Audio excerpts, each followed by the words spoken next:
Hello, everyone, and welcome to Out of Nowhere. Well, my special guest today is Barbara Shupe. We're going on today's show. We're going to talk about her book, The Unseen Audience: Walking with Sasquatch. It's a very, very good book indeed. Lots of people out there may have bought it already. Don't know, in the UK or in the States. But it's a really interesting book, and we'll find more about it today on the show. Can we please welcome Barbara to the show? Hello there. Hi. Thank you for having me. How are you? I'm doing good. It's a beautiful day here. Wonderful. Yeah. Barbara, for listeners just meeting you, who are you and what led you to write this book now? Well, I'm living in the Cascade Mountains in Washington State, north of Mount Rainier. I've been here most of my adult life. It's a tiny community, a small mountain town where everybody knows everybody. And, I think I've been here in my little cabin long enough for the local Sasquatches to get accustomed to me. And over the years, they first showed themselves to me in about 2006 when I saw a little black ball of hair flying from tree to tree over my cabin. And, I was a little confused about that at the time. And by process of elimination, I kept coming back to baby Sasquatch. But, at the time it seemed a little ridiculous because, who has little Sasquatches in their trees and where was mom and all that. But, yeah, that really kind of opened my eyes to something that I'd already had a belief in. And then in 2012, I had a full sighting of an adult following the elk. I got to hear some strange voices when they were talking, whistles. And at that point, I knew exactly what was up there and what it was I had seen jump through the trees that night. Yeah. But yeah, so that really started my journey. I started talking to my neighbors here in this community of Greenwater, and I found out, that people in small towns talk about pretty much everything except Sasquatch, unless you ask them about it. I And can imagine they do. That's true. yeah, well, I discovered that there's a lot of folks have been having experiences over the years, and it opened up a lot of communication. And then I started going out and making weekly offerings. I'd put out pies and peanut butter and apples. And I started going to Bigfoot meetings and documenting on my iPod. I got a YouTube channel going where I would post weekly videos about my gifting progress and the experiences that I was having. And, it's just really become something that's really a beautiful part of my life. I've discovered that Sasquatch isn't just some rare, undiscovered form of wildlife. They're actually a type of people that are living out there. And they are, they're like woods ninjas. They're incredibly intelligent and capable. They have abilities we don't understand. And, I've just been sucked into this wonderful adventure. And I figured, well, it was time to write a book about it and help people understand how I got from just thinking they were an undiscovered form of wildlife to this understanding that I have now. And it's really been a wonderful ride. Yeah. When you're talking about things like that, why combine the ideas of unseen audience with walking with Sasquatch? Well, because one of the things that happens early on in my experiences, I watched a Sasquatch vanish into thin air, and it. I didn't. I didn't know that was an option. I had never heard of cloaking or anything like that. So I was at a loss, and I went back and I studied the lay of the land, and I looked at it from every angle, and finally I rationalized it into this massive being just dropped to the ground faster than my eyes could perceive and crawled away behind a slightly higher rise of ground. And that made it so that I could talk about it. But then things kept happening. There was more to it than that. It kept repeating this deal with, there's something going on there, but I can't see what it is. The tree is shaking, but there's nobody shaking it. There's Yeah. there's footsteps going through the vegetation, but there's nobody there doing it. And then in 2014, I got the cloaker on camera. We had a group of people in the woods near my cabin, and we had just taken them off trail to show them some structures, and my camera was on and recording, but I wasn't actively making a video. It was just kind of a just in case we hear something or see something, and it was attached to my walking stick, and I'm just standing there, looking at this structure, talking about it, and the woman standing beside me kept looking off into the bushes, and I'm looking to see what she's looking at, and I'm not really seeing anything over there, but I kept kind of looking to see what she's looking at. And then I see this black triangular head pop up behind this little log about so big around that was horizontal, about 3 feet off the ground. On the back side of it, this creature just pops up and took off running. And he was all hair and arms and legs. And he disappeared from view behind a tree and another person that was standing there. But yeah, that was so exciting. I mean, here we had an experience, we had a sighting, we had a Sasquatch right there. So, I was curious that my camera, whether it caught it or not, because it was on and aimed in that direction. And we went back to our camp and took a look. And recording on my iPod, I have a little bitty screen, and all I could see was a little blur. And then so we put it on a bigger screen, and that's when it looked like something from the Predator movie. So then we put it on the big screen in my dad's RV, and that was a total shock to the system, because at that point we could see what clearly looked like a predator cloaking creature individual drop down.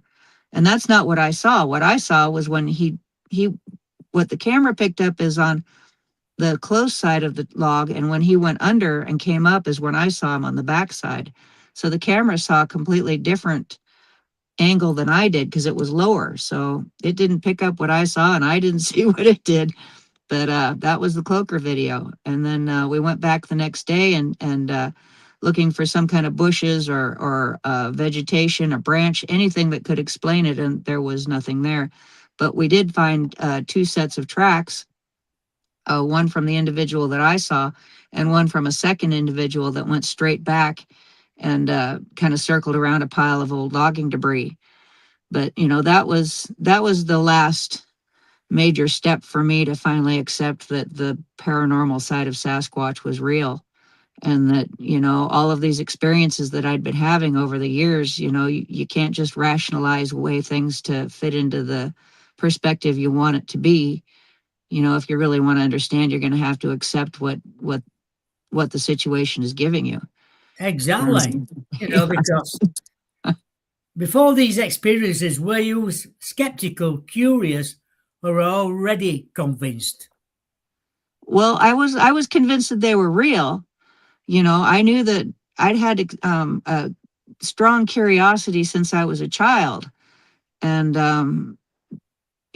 being in the woods, living in the Pacific Northwest, there's a lot of reasons to believe that Sasquatch is real. And then, I found footprints and I found other things when I was younger. And,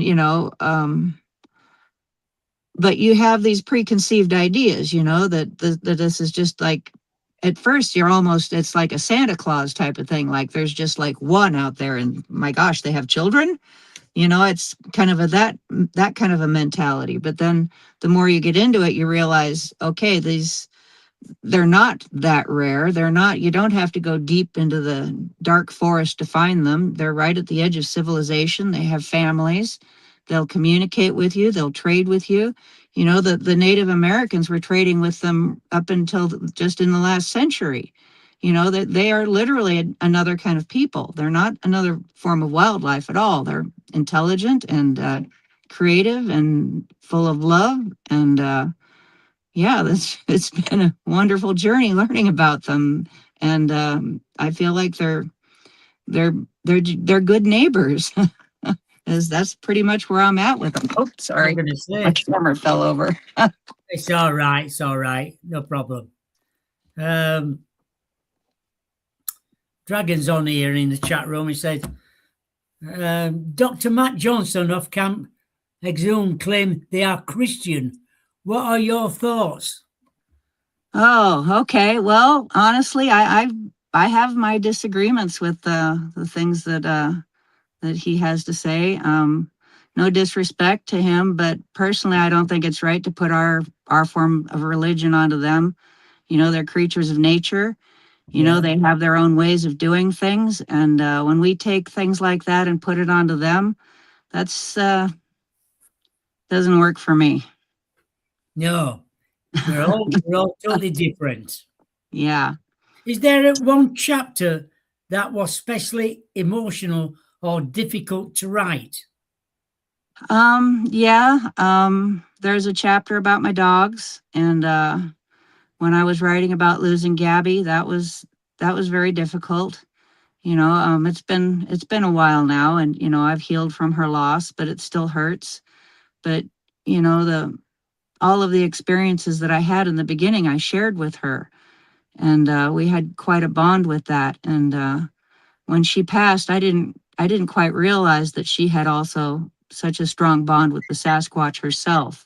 Oh, God, And yeah. you know, so describing losing her and the way that the Sasquatch responded to that was difficult and a little heartbreaking, but beautiful. It was, you know, they celebrated her as much as anybody did. Ah, So it's beautiful, but it was hard.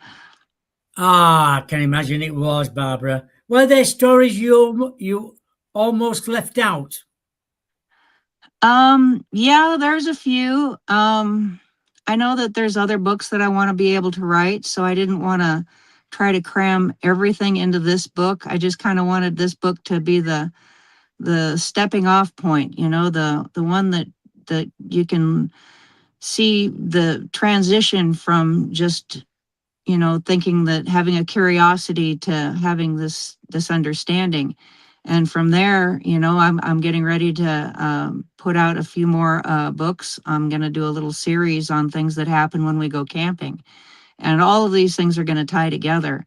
And it's really a beautiful journey. So yeah, there's a lot more coming. Oh, good. Another question here for you, Barbara. Are they all the same species like the skunk ape and grassman? You know, I think they are. I think, you know, they have cultural and regional differences, kind of like we do. You know, their environment over, you know, eons, a millennium, however long it's been, has allowed them to grow differently in different places. You know, uh, they don't have to be as big, and you know, they're probably not going to smell as nice. You know, down in Florida where it's hot and steamy. You know, and up here, up north, you know, you're going to need a bigger, bulkier body to stay warm in the winter. So, you know, I think they're all the same species. I do believe that, but I just think they have different regional differences, you know, just kind of like we do, you know, from one side of the world to the other, you know, like the Yeti to the Sasquatch is I believe is the same creature, just a little different. Yeah. In your opinion, what are people misunderstanding most about Sasquatch? That they're monsters, you know, the world wants to believe that they're big and scary and you know that, oh, I barely made it out of the woods type of situation. Well, no, if you made it out of the woods just fine, if they were going to get you, you wouldn't be there telling the story about it. You know, you wouldn't have seen it coming. You know, so I think that's the biggest misconception is that they're these monsters, but they're really not. They're beautiful beings, you know, in their own right. And they're they're not what modern society portrays them as. So, you know, if you want to go out and hunt a Sasquatch, well, you're going to get the response of a creature that's being hunted. And if you want to go out and develop a relationship and find a friend, well, then you go out and you're polite and you're respectful and you make offerings and you talk to them. Hmm, And, you know, that works a whole lot better. it does. Yeah. Do you believe Sasquatch is purely biological, spiritual, interdimensional, or something else entirely? I believe they are absolutely 100% flesh and blood, but more. There's more to them than just that. I believe they have the ability to alter their vibration to the point where they can possibly travel from one dimension to the other, but at least they they have a it's a way to tap into an energy source that they can use to cloak, to travel, to turn into orbs, to make their eyes glow, to give put thoughts in our brains, whether they're just triggering chemical processes so that we have a thought or a smell or feel an emotion or just stopped in our tracks. That they have the ability to tap into things that we just can't understand yet. But when it comes right down to it, I believe they are flesh and blood, just like we are. Have your encounters involved visual sighting, soundtracks, communications, or intuition? All of the above. Ah, I've had several sightings over the years. We've traded back and forth with gifts. I have sound recordings. It used to be I would put out, well, I started with a couple of trail cams and those did not work. They were disabled almost immediately. So I started putting out audio recorders, and the first one was, it left at the gifting area in a sealed package to weatherproof it, and you can hear footsteps approach it. The package is picked up, rattled around, and then it is turned off. And the second time I put one out there, you don't hear the footsteps, just the package picked up and it's turned off.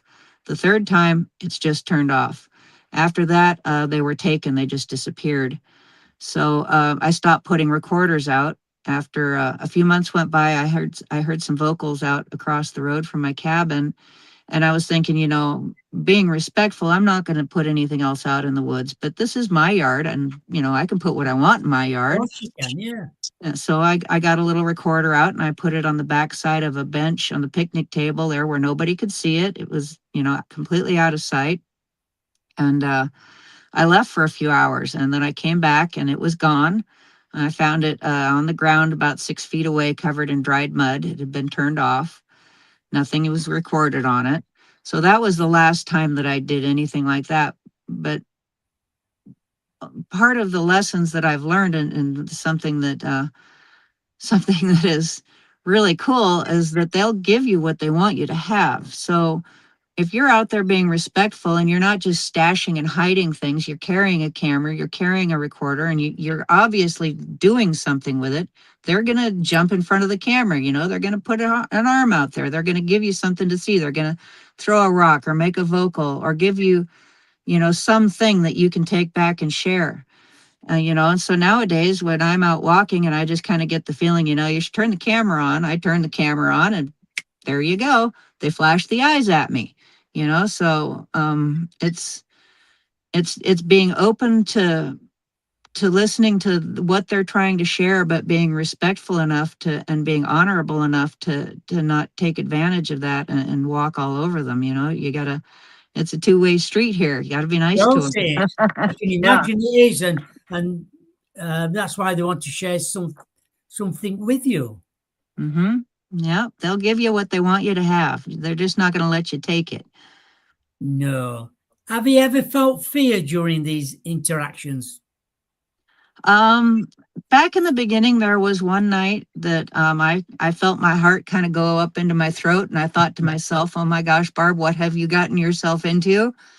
But it was short lived, and I think that was just one of the lessons that I needed to go through. For the most part, once I realized they were out there, I had a pretty quick decision in my mind to make about, if are you going to let yourself be frightened? Because if you're going to let yourself be afraid, your life will never be the same as it was. You're never going to be able to step foot outdoors again. Hmm. But then again, you've been out here for 30 years and they haven't got you yet. So you're probably good. So yeah, that was about it for fear. Who or what is the unseen audience? That would be the Sasquatch and all of the other beings that live in the forest because they're not the only ones. I can't I can't even begin to make a list of what all might be out there, but just, there's fairies, there's dogmen, there's, you got to figure if they're interdimensional, these other dimensionals must be as diverse as ours is here. There's probably not many creatures that are capable of going back and forth from one place to the other like they are, but we can only speculate on how many of them can do that. And then there's the whole thing about portals. You got to worry about who's just wandering through by accident. So there's a Yeah. lot out I there. suppose, we could walk into a portal ourselves. Oh, it could happen. Yeah, I think a lot of people do disappear by walking through portals. And I think they do as well. All these people will go missing in America and never to be seen ever again. I think that's what happens to some of them people. I agree. Absolutely. Yeah. Do you feel you're being observed more than you realize? Not anymore, but only because now I'm more aware of them. But over the years, I'm sure that I was being watched almost constantly, and as well as my neighbors, and pretty much anybody who lives anywhere where there's a forest and any kind of fresh water source. Um, yeah, they watch us, they observe us. I think that they bring the little ones to safe places where they can learn how we move, how we talk, how we function, and they observe, they watch us. So they are literally our audience. We just don't get to see they're there unless they want us to know it. Right, yeah. Good question from Janice here. Do they have a sense of humor covering your recording with mud? I They think they have. absolutely do. Yeah. There have been so many things that they've done that are just, like a practical joke type stuff. We had when we were camping, we have a tent that we set up for a potty tent, and we dig a hole in the ground and we put a chair over it and we put some boards under the legs so they don't sink into the dirt, and one day we had a little glyph that looked just like the potty chair on the ground in the tent beside the potty chair. And they had even pulled a piece of grass and placed it so that the root was the tinkle going into the hole. It had the boards under the feet. It had everything. And if that's not a sense of humor, I don't know what is. At that same camp, just I think it was about 2 years ago in June, one night, we have a rain shelter that's a big tarp that goes over a canopy with one sidewall to keep the breeze off. And I'm sitting there with my back to the sidewall and my friend's sitting next to me. And I look over and I see this black arm coming out from behind the sidewall. And I'm looking around to see if anybody else sees this. I tap on Lee's shoulder. I'm like, look, look. Well, then the arm comes out and it's right there. Most of the arm disappears and now it's just a hand and it's waving at us. It's literally doing the jazz hand. I mean, do you know how many times I've been in the woods and said, it'd be awesome if you could just wave? Oh, yes, I know. They give you what you ask for. But I mean, that was an incredible sense of humor. You got to wonder, they must have as much fun as we do, figuring out what they're going to do next to amuse us. So, that's just an example of the kind of sense of humor they have. They're highly intelligent and, just love a good laugh. They love to see us laugh. Oh, yes. I bet they do Yeah. as well. Is the unseen audience symbolic, literal, or both? Um, I'd say a little of both. It's there literally is an unseen audience out there. I know they're watching me. I know they're watching the neighbors, and I know that they're probably watching many, many, many other people all around the world. So it's a it's as much a symbol as Sasquatch is, but it's also a literal fact. So yeah, both. When we talk about SAS, do you think they migrate then every year, or do they stick to the same patch? I think that depends on the clan and the location. Out on the peninsula, and they'll go down on the beach in the wintertime where they can eat fresh seafood, and avoid the worst of the snow and the temperatures up in the mountains. But once the weather turns nice, they just head right back up into the hills, and they have roots and berries and bugs and fish and all the things they could want, up in the hills. But, like here in Greenwater, there's really no reason for them to do that. They might migrate from one end of the valley to the other, but I don't think they ever really leave unless they're, on a mission to go do something somewhere. So I think that that's entirely dependent upon the clan and their home location. Have you got bears where you are then? Do they interact with bears? Um, maybe. The Sasquatch that I saw following the herd of elk, I made a BFRO report on that. And a few weeks later, the investigator came out, and when we walked the same path that the Sasquatch had walked, there was two freshly gnawed on bones right there, kind of stacked up beside a stump. And he collected those, and they still had bits of meat on them. And he sent me a message back that they came from the foot of a bear, that somebody had been sitting there eating a bear foot. And I It's think even, it's even sometimes you never see any bear bones, people say. no, well, I've seen a few bear skulls in the woods. They do happen. It's just, the wildlife, the rodents, they chew those things up. They sharpen their teeth on them. They decompose. They don't last very long. They're covered in moss and gone in a year. What Right. anything but, even like if I come out here and I've got some marrow bones that I gave the dogs, years ago. Every Hmm. now and then you'll find some barely decomposed green mossy bit of one that's still floating around the yard. So, bones disappear. They don't last. How do you respond to skeptics who dismiss all Sasquatch accounts? Well, people are entitled to believe what they want, and if it's not their thing, well, that's fine. It doesn't bother me at all. I'm perfectly happy with my own stuff, so I'm happy to share, and I'm happy to help people understand how to have their own situation like this, how to go out and communicate and have a respectful interaction. But if it's not your thing, not my problem. Lots of people say, do you think the government have got one of these Sasquatch? um I think on some level there is some government agency somewhere that knows something, but I don't think, like the Forest Service or, the game warden. The game warden knows that they're out there because he's had his own experience, not Yeah. because his boss is telling him, these are out here, don't talk about it. So the government people that know they are there, they want to keep their jobs, and they don't want to be laughed at or ridiculed, so they're not going to go and file reports about things. But when you go deeper down into the historical records of some of the things that have been happening, not just with the Sasquatch, but with the UFOs and things like that, the government on some level does know things. Yeah.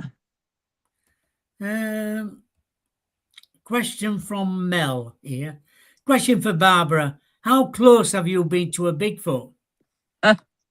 Pretty darn close. The I've walked through the woods and felt my hair be pushed back like this, and stopped thinking, did I just walk past a stick? No, there's no stick.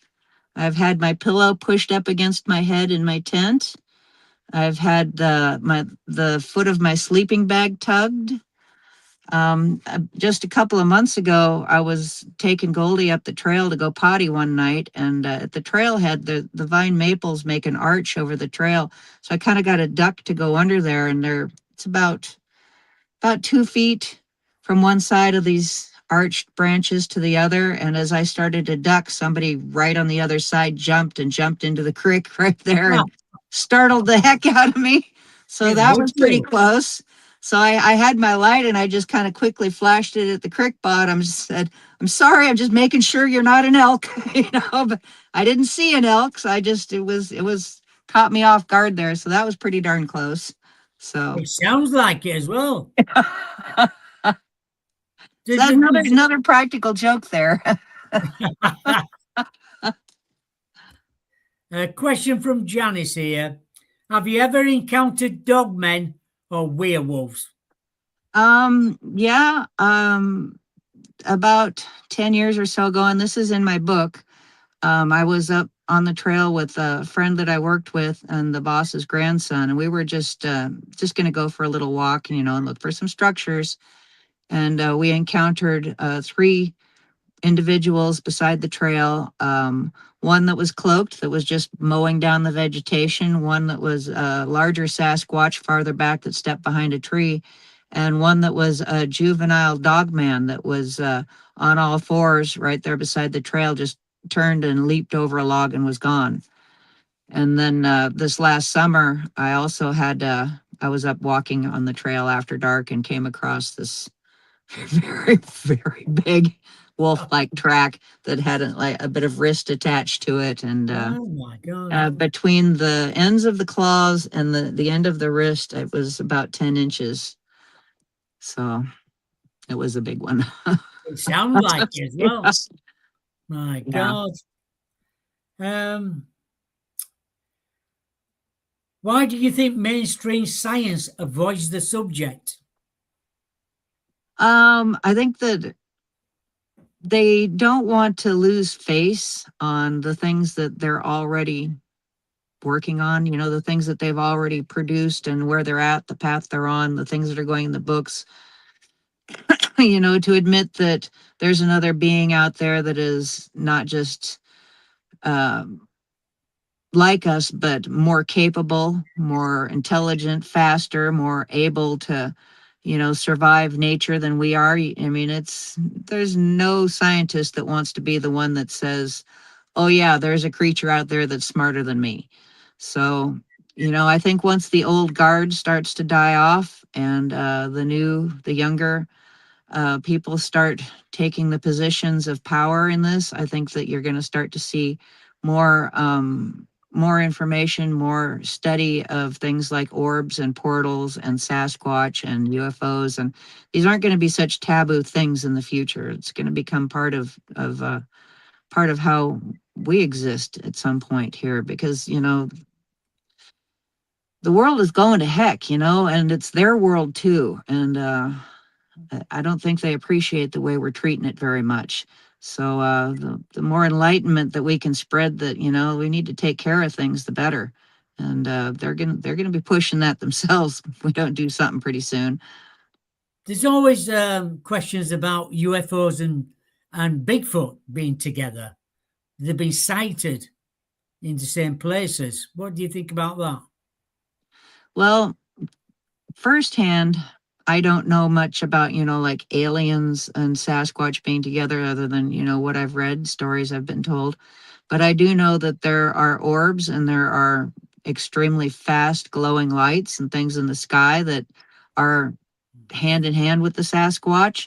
I don't know that, the lights that I see and the glowing orbs and those things are aliens. I don't know what they are, but they're definitely not part of our normal everyday world that we experience as humans, but they experience them on a regular basis with the Sasquatch. They interact quite a bit, and whether there's aliens in those glowing lights or not, I don't know. So I can only speculate. Oh, yeah. What kind of evidence do you think would truly change public opinion? I don't know that that's ever really going to happen, because people say they have to have a body, but to have a body would mean taking somebody's family member. That would be just, it would be so wrong. It would just be a brutal, brutal thing to do to anybody, to just to have a body to satisfy. But, I don't think the Sasquatch is ever going to come forward and say, hey, we want to hang out with you. We want to be in Congress. We want to have a part on the world scene here. That's not going to happen. So I think it's going to have to be a one-on-one personal thing, where people just reach a tipping point where there's more people that are having experiences firsthand, that the world will be able to believe and accept that there's really more going on. Because when you do have an experience, it is a personal thing. It's when they start interacting with you, they focus on you. They're not focusing on, well, what you should do with everybody else. They're focusing on between you and them. And then you get to go and you share that, and then somebody else gets to have that between them and the Sasquatch. So once enough people have that connection, I think that's what it's going to take. I think if something like that, say for instance, you found a body of a Sasquatch or an infant like that, and you give it away to someday, I think you would never ever see a Sasquatch ever again. Oh, They would no, never no, trust you again, would they? no, that would be horrible. It would be, no, that I would never do something like that. That would be like giving away your best friend's baby for science. It's like, Yes. well, it was for the better good. And then even if it did happen, most of the world wouldn't believe it anyway. They just say it was a hoax. So the only way that it's ever going to happen is on a heart level between individuals and the Sasquatch. So yeah, go out and connect. Yeah, right. Do you believe personal experiences can be a form of evidence? Oh yeah, that's the biggest form of evidence that we had. Because if you're going out and you're collecting footprint casts or your video clips or any of that, those things are basically souvenirs. Those are the things that you show other people to get them interested, to get them to say, hey, that really might be something I want to go do. Where did you get that? Show me. That's what those things are for.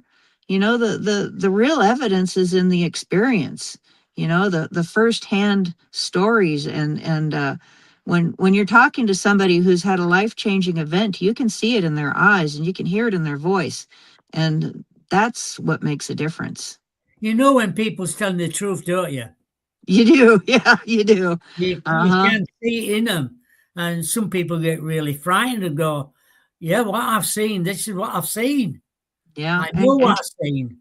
it breaks some people. It's not really for everybody because I think as time goes on, you know more awareness will happen, but until then, there's a good part of the population that would be mentally broken if they were forced to acknowledge what's out there. If they had a firsthand encounter and they had no preparation for it at all, that could do some damage. So it's got to be a slow thing. Let's ease it in there. Yeah. Did these encounters teach you anything about nature, consciousness, or humanity? Yeah, I think so. I mean, it's that nature is really what it's all about. Without Mother Nature, without the earth, without the plant, without this planet, we have nothing. We have no oxygen, we have no food, we have no home, we have nothing. And it's not just ours. We're sharing it with so many other species, and not just in this dimension, but in the other slightly different realms. There's so much going on that, I think historically people knew things that we have given up on, and we need to get back to that. But it's all just a pretty amazing thing, and I think that when it finally reaches the point where everybody is understanding and accepting and willing to go out into nature and truly appreciate it for what it's worth, it's going to be a whole different kind of world. I know in Washington states, you're not allowed to shoot a Sasquatch. Well, I think there's one county I think that did that, and I don't know that they really take it seriously or if it was a publicity stunt, but I don't think anybody could do it if they wanted to. They know what you're doing and you have in mind, and yeah, they know what guns are, and they'll turn you around and head you out of the woods before you ever get near them. So, Do you think people seek Sasquatch because they're searching for something deeper? well, I think some people go out and look for Sasquatch because they're drawn to it. I think some people are looking for a soul connection or a way back to nature, a way back to the earth, to shed modern technology and the city life, and to get back to the way that, we were intended to be. But when it comes to the Sasquatch, um, putting people in positions where they're going to be like, they'll send people to us. I don't know how or when, but they know that who's out there, who's on a journey that needs to be part of somebody else's journey. They'll put people together, and they'll create situations where everything just comes together, and people start are like, oh my gosh, that happened to you too. And suddenly you realize that everybody in the room has come together for the same purpose, from a different place, from a completely different situation. And now we're all on the same page, and experiencing these things just the way they want us to. So it's like they've got some kind of a plan that they're following. They've got the guidebook. It sounds though you look forward to going out, Oh and yeah. I think it's good that way. But you enjoy going out and Oh, it's got to be investigating. fun. Yeah. Well, I look forward to it because, I never know what's going to happen next. They always have something to surprise us, some new thing to make us laugh, because they love to see us laugh. And, the joy and the that you feel when you're interacting with them, when something's that you suddenly realize, oh, that's what's happening here. Because a lot of times you're just kind of like, la di da di da, going about your day, and something happens and you're like, well, that's weird. Oh, okay. So there's always that. And then, those people that they've brought into my life, I have so much joy spending time with the friends that they've given me. It's, you can relate to folks on a whole different kind of level when they've had those same experiences. It's pretty special. What's the hardest part of publishing this book? Um,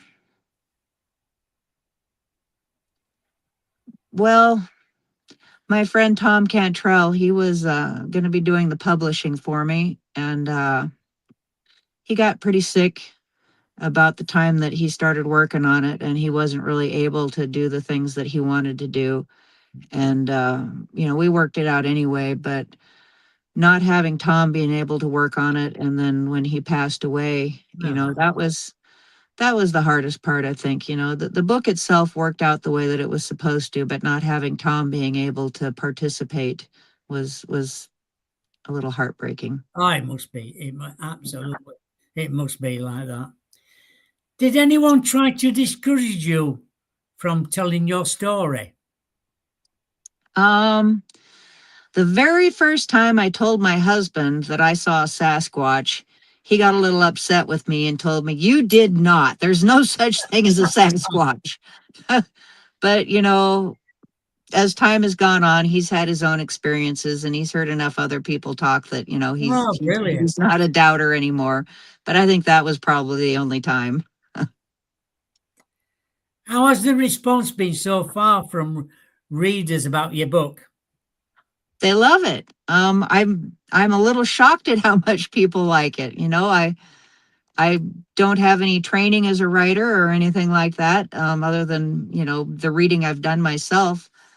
But it's gone over really well. It has great reviews on Amazon, and I get a lot of really wonderful messages from people about how it's helped them. And yeah, it's just been really, really great. I'm a little surprised and shocked at how well it's gone over. So I hope I can do as well with the next one. I'm sure you will do. If Sasquatch could say one thing to you, humanity, what would it be? Respect. You know, um, Learn to respect yourself, respect your neighbors, respect the planet. It all starts with that. If you don't have any self respect, if you can't respect your situation, your world, your life, then you're lost. So, if you want to understand how they are, you're going to have respect for them. And if you're going to want to understand how you yourself are, you're going to have some respect for yourself. So, I'd say that if there was one thing, that would be it. A question from Janice here. Do you think they live longer than us, mere mortals? I think they do. I think that they're living in tune with nature. They're eating a healthy diet. They're strong. They're powerful. They're capable of healing. So when there's an issue, I don't know that they can heal everything, but they can fix the things that we would go to a doctor to have taken care of. So yeah, I suspect they do live longer than we do. What's one myth about Sasquatch you would love to erase? That they're monsters, that they're evil or mean or devilish or go out to get you, or any of that. They're not. They're loving, beautiful, different kind of people. And if you're respectful to them, you can expect to be treated with that in return. Mountain forest or remote plains? Which environmental feels most active to you? Oh, the mountains. And it doesn't even require mountains, just forest. Anywhere where there's a fresh water source and healthy trees, I think that there's going to be some kind of forest dwellers in there. Yeah. Yeah. Oh, yes, exactly. A nice question here. Coffee in the woods or tea by the fire after an investigation? Coffee. Coffee all the time. First thing in the morning, by the fire. As soon as I get back from a hike, sitting there in the evening, waiting for him to come in and hang out with us, it's going to be coffee every time. Um, what do you hope readers take away from the unseen audience? I think that I would like to think that they would go away with it, um, having their hearts warmed, having their minds expanded, and having a desire to go out and make that connection on their own. Yeah, I Yeah. agree there. After reading the book, what questions do you hope people ask themselves? What can I do to make the world a better place? What can I do to go out and connect with the planet on a personal level? Yeah. Yeah. Um, where can listeners find the book and follow your work? I have a YouTube channel if you under Barbara Shupe. I don't post a whole lot there anymore, but there's probably 300 plus videos that you could watch there. I do a lot of Facebook reels. I enjoy taking my video footage and making the most that I can out of it in 1 minute's time. So I really enjoy doing the reels. I would recommend watching those. You can find the book on Amazon. It's I'm not sure how it works to ship to the UK, but that's where it's available. I can also, if you'd like a signed copy, you can send me a message on Messenger or on Facebook, and I can ship you one. Right. Yeah, I'm sure there'll be a way of doing that anyway. Is there another book coming? There is the next. I believe there's going to be a series of 3, and these are going to be based on the experiences that we have when we go camping.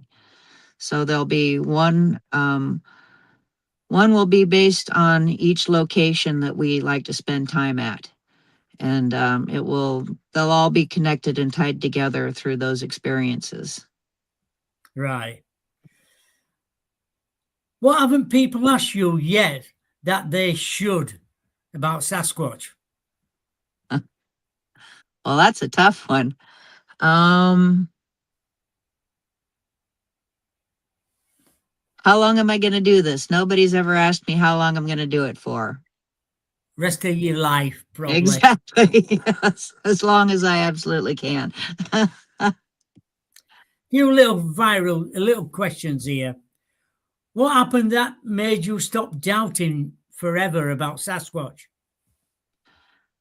Well, I didn't really. I had a pretty strong belief from the time I was a little kid.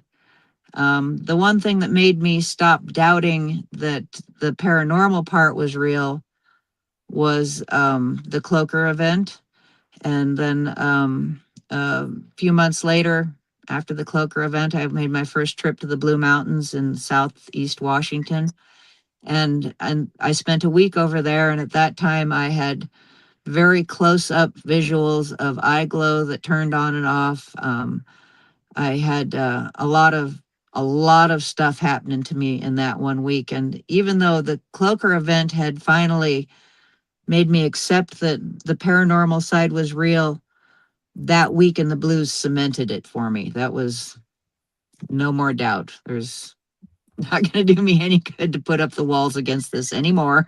Just accept it and move forward. Oh God, yeah.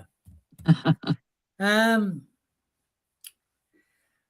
what's the scariest encounter you've ever had? Well, it's in the book. It's I touched on this a little bit ago here when I'd gone out in the middle of the night, just me and Gabby, and I just wanted to record some vocalizations. So I'd gone up the trail and knocked on a frozen cottonwood tree, and it just echoed out through the night. And three Sasquatches came, two of them relatively calmly. The third one sounded like a freight train coming down the far side of the creek. And that's when I felt my heart go up into my throat and kind of stuck there for a few minutes. And I was a little concerned about what I had done, but he stopped. He never crossed the creek or anything, so it's all good. But that was the one time that I was a little nervous there. It Do you passed. think, do you think Sasquatch wants to be found? I think some of them do. Some of them just want to be left alone to live their lives. I think that there are some that have an agenda, that it's not necessarily that they want to be found, it's that they want us to know that they're there. They want us to understand that this planet isn't just for us. We're sharing it. There are other individuals that are using it as much as we are, and it's time to start respecting it. So I think that that's why some of them are starting to come forward. And there's people like me out there that they're getting the photographs and the audio and the firsthand experiences to start changing people's minds and opening their hearts and their thoughts to different ways of doing things, to treat the planet and each other with a little bit of respect. And so there are some that are looking for that have that agenda. Do you think they've been here a long, long time? Very long time. Yeah, I think they evolved here just like we did. It's just way back when, we decided it was time to, build a house and start growing some food and storing things instead of just living off the land. Things changed at that point. We I know became meat. the Indians, they used to uh, put food out for them, and they, in exchange, they used to get something as well. Yeah. Well, they'll still trade with me. I used to give them snacks, and they still bring me gifts all the time. So, Well, don't you think that's good? oh It's yeah, they are even trusting you now, aren't they?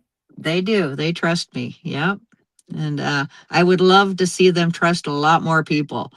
So I Yeah, would because really I love think that. there's more people seeing Sasquatch, and I think they're seeing more Sasquatch now than ever. Oh They yeah. are seeing. Well, and we have the internet to talk about it now, because before, when people had an encounter, most folks didn't have anybody to share that with. They couldn't tell their friends or their family or their coworkers without being, harassed. And now we can go online and find other people. We can find Bigfoot groups and places to make reports, and we can share our experiences. And I believe people were always having the experiences. It's just now we have a place to talk about it. Exactly, exactly. What do you think people get completely wrong about Sasquatch?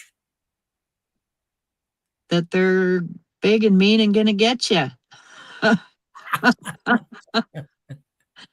They're not. I mean, if you give them a reason to be mean, then you probably should worry. But I mean, if you can go into the woods with respect in your heart, you're all good. Oh yeah, I totally agree there. If you're Yeah. thinking bad thing, do you think they can read your thoughts then? Oh yeah, they know exactly what's in your head, and they can place thoughts in your head. They can make you see things or smell things or feel things. And I'm not sure whether it's sometimes a little bit of ultrasound, or not ultrasound, infrasound.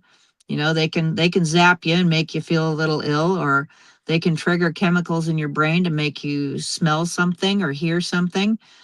They can send you messages and communicate.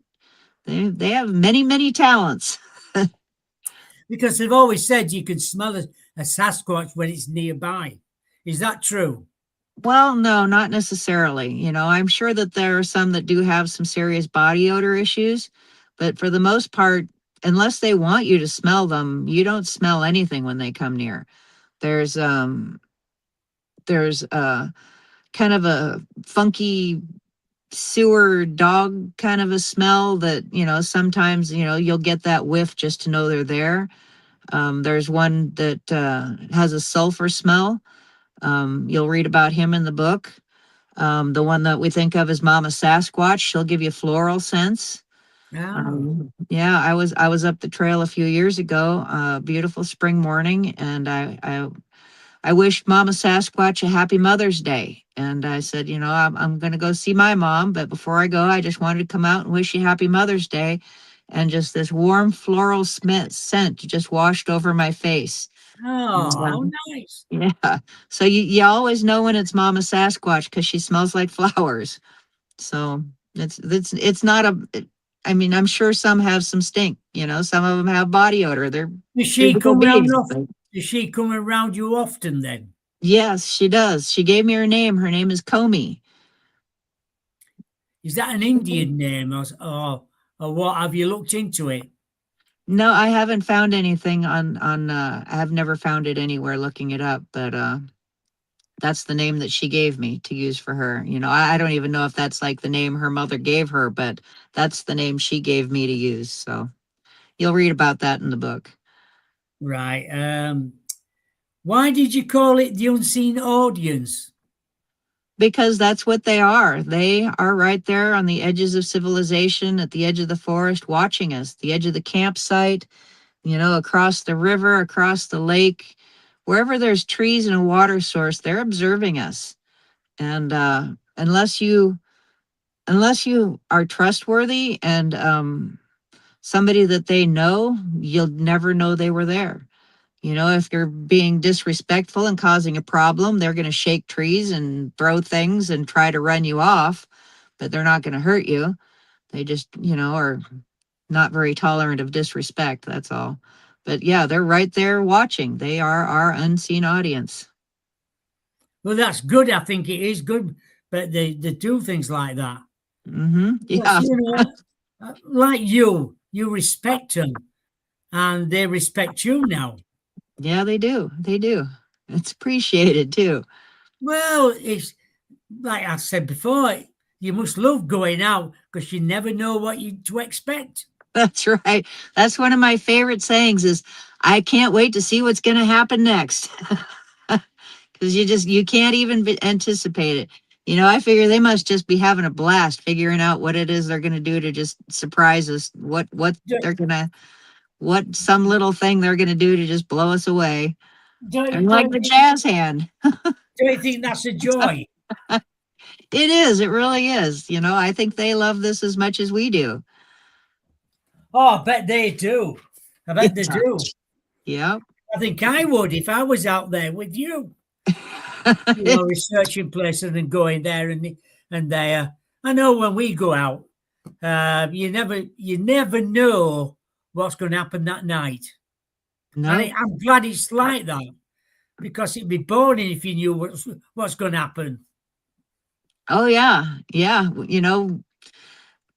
I think they love to see us shine, so we go out there with the highest hopes, with big anticipation, and we're never let down. So, it's like a snowball as years go by.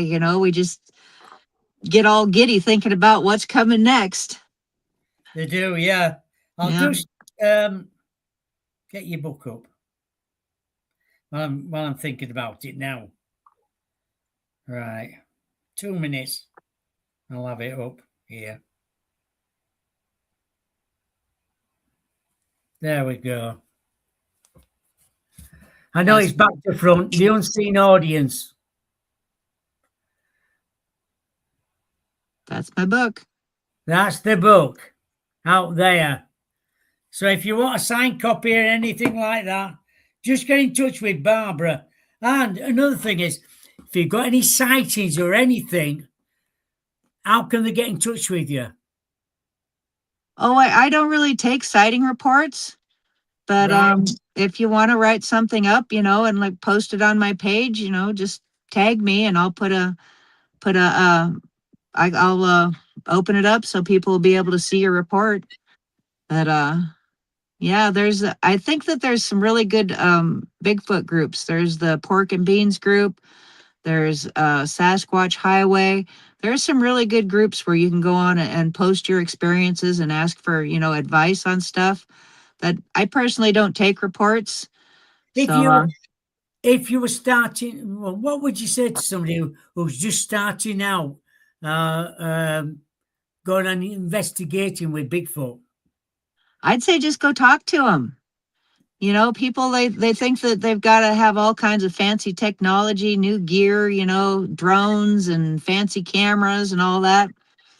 Leave all the fancy gadgets at home. That maybe take a little handheld recorder or a handheld camera, or your cell phone works great. Just make little videos. Don't stash things in the woods. Don't try to be sneaky. Just talk to them. Go spend time in the woods doing what makes you happy. Pick flowers, read a book, pick mushrooms. Just sit on a rock in the sun and talk to them and see what happens. That's the Absolutely, best way. absolutely brilliant. Well, Yeah. thank you so much for going on the show. Oh, I've you're really very enjoyed it. welcome. I've had a Really blast enjoyed it. too. Thank you very much. Thank you. My guest on Friday is Chris Parsons. Is Linda Sigmund's son. He wants to talk about Sasquatch, UFOs, paranormal, lots of different things. He's on this Friday, the 1st of May. So 2 o'clock Eastern, 11 o'clock Pacific, and 7 p.m. in the UK. So thank you again. You're You welcome. take care. And You too. thank you to everybody in the chat room with the questions. It's always nice to have some separate questions from mine. They were great questions. Yes, I Yeah. think there was as well. So I'll just finish the show now. Thank you again, Barbara. You're It was very wonderful. welcome. Thank you.